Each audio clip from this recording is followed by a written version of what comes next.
Hello, hello. This is the video for Arrival of a Train. So this is going to be a little quick insight, some quick insights into what was going on and what was happening in movie making at this particular time. So we're talking pretty early on, 1895-ish, right?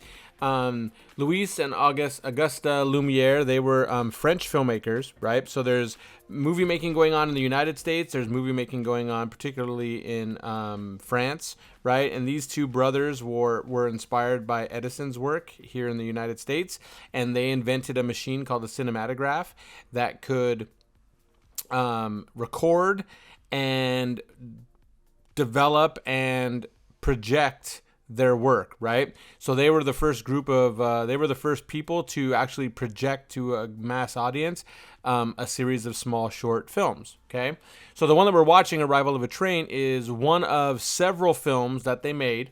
And this one, you're going to see a train is kind of coming right towards the camera. And you got to remember that folks hadn't seen moving images up until this point. So this is a brand new thing to everybody. Everybody was really excited and amazed to see what they were seeing, okay?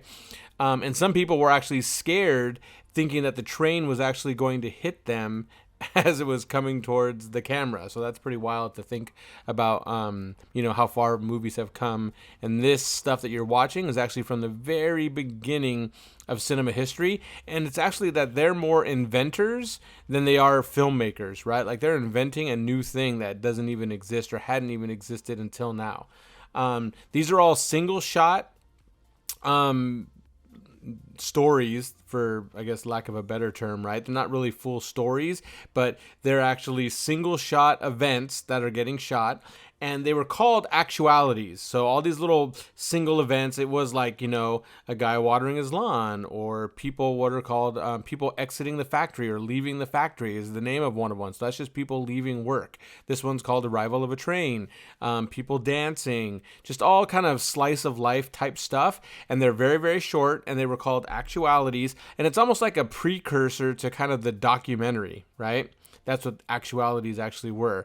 And you're going to see very quickly as we move on that they start to turn this into a kind of a more developed and evolved storytelling device. So sit back, enjoy the, several seconds of Arrival of a Train.